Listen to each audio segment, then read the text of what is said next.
ओम गुरु ब्रह्मा गुरु विष्णु गुरुदेव महेश्वर गुरुरेव परम ब्रह्मं तस्मै श्री गुरुवे नमः। अखंडमंडलाकारं व्याप्तयेनं चराचरं तत्पदं दर्शितं येनं तस्मै श्री गुरुवे नमः। तस्मै श्री गुरुवे नमः। तस्मै श्री गुरुवे नमः। ओम नमो भगवते वासुदेवाय नमः। ओम श्री गणेशाय नमः। ओम श्रीमद्भागवत महापुराण अष्टम स्कंद द्वाविंश अध्याय। गोविंद गोविंद गोविंद पदुग लुचि मकरंद से मकरंद पान करी हेले तो रिले ब्रज नारी से ब्रज नारी पयोरे मनम थाउ निरंतरे मो मन निरंतरे थाउ हा कृष्ण बोली जीव जाओ। हा कृष्ण बोली जीव जाओ। हा कृष्ण बोली जाऊ जीव मते उद्धार राधा दब। गोविंद गोविंद गोविंद पदु गलुछि मकरंद प्रसन्ने बळी को बामन सुतले देई बासस्थान द्वार रक्षक हेले तार चरित द्वाविंश अध्याय। श्री सुखवाच बळी की हरि जेते बेले बंधन कले दान छले बंधन दुखे बळी मन सात्विके न भजिला चन विष्णुर पादे दे मन देई बोले बा मन मुख चाहि बळी वाच भोनाथ मोर वाक्य जेबे मुहि लंघिबी मूढ़ भावे ए कथा केबे हेन घटे जदि जीवन मोर तुटे तृतीय पाद तोर हस्ते देवी लंघिबी के मंते चरण तोर अछि जे चरण अछि जेबे तोर भोनाथ दिय मुंडे मोर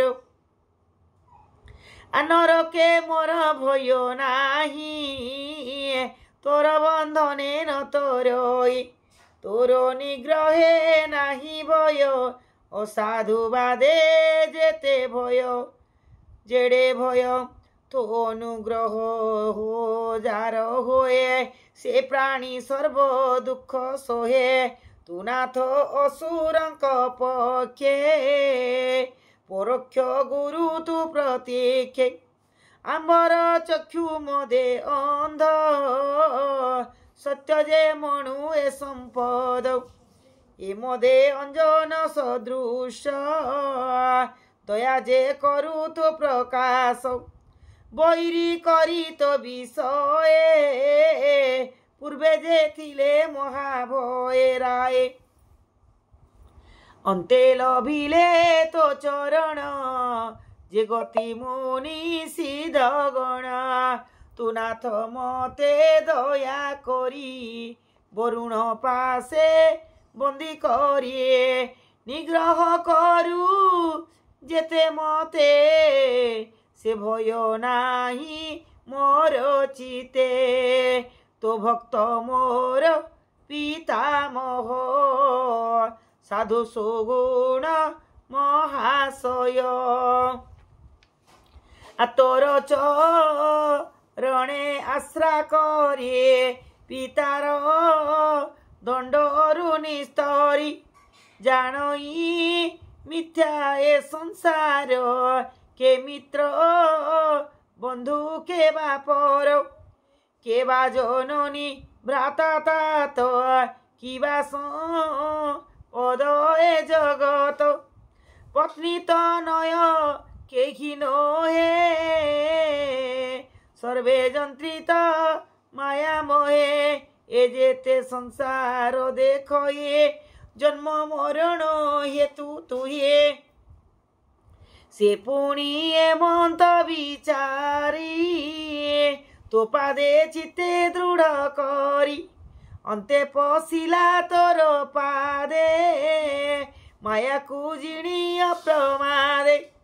रहिला पारिषद होई जन्म मरण आर काई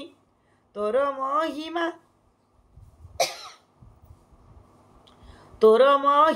भावग्राही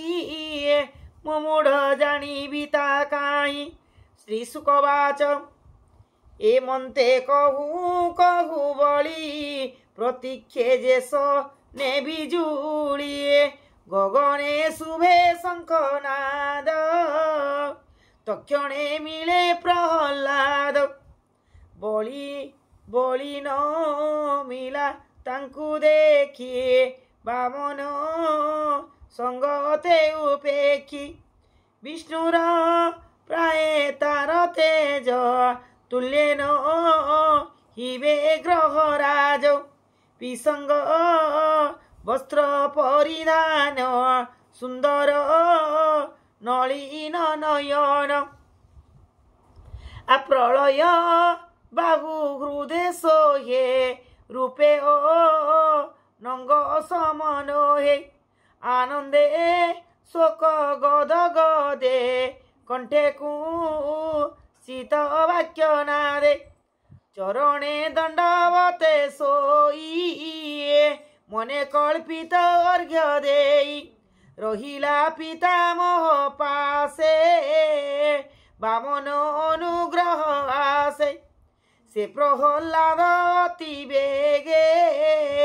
नमिला विष्णु पाद जुगे नयने अश्रुजल भरी कर अंजलि सिरे धरी आनंद शोक गद गदे आनंदे शोक गद गद स्तुति करई प्रहलाद वाच तु नाथ अनुग्रह मने एहाकु स्थापिन्द्रासने पुणी भ्रमाउ सुख स्थान जेणु होइला तोर मन निश्चय करु अनुग्रह तेणु जेणु नासिलु माया मोह नमस्ते जगत ईश्वर नमस्ते शंख चक्रधर तु नारायण विश्वगुरु महामहिम महामेरु आत्मप्रकाश सर्वभूते भुनाथ नमस्ते नमस्ते श्री सुकवाच प्रहलादर भक्ति देखिए हिरण्यगर्भ मने सुखिए बेगे मिलिले विष्णुपादे चतुर मुखे वेदना दे बलिर पत्नी आसी बेगे विष्णु चरणे अनुरागे स्वामी कसणे अति दुखी स्तुति करई अश्रुमुखी विंध्यावली वाच भोनाथ तोर क्रीड़ा अर्थे तोर प्रकाश ए जगते तोर महिमा न जानिए गर्व बहंती जेते प्राणी ज्ञान हरांती सुख भोले से कहीं थीवा एसयले ब्रह्मा जे थिले से ही ठारे कहिले वामन चामुरे ब्रह्मावाच भूत भावन भूत ईश हे देव देव जगदीश याकु निग्रह तु कलु सकल संपद हरिलो सर्व संपद देई तोते सम्रवण कला कचिते निर्मल चित्ते तोर पादे अर्घ्य निवेशी अप्रमादे त्रिलोक्य तोते दान देला चित्ते विषाद न चिंतिला तू नाथ वस्तु सर्वभूते याकु बांधिलु के मंते तू नाथ सर्व चित्त जानू के तोर महिमा बखाणु श्री सुखवाच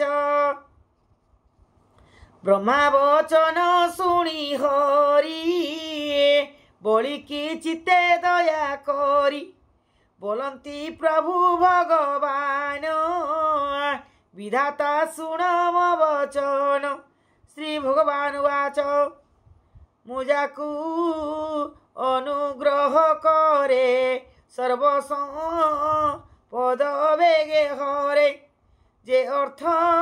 मद अंध होई पर न जानई मुझे बसई सर्वभूते मोते न माने गर्व चिते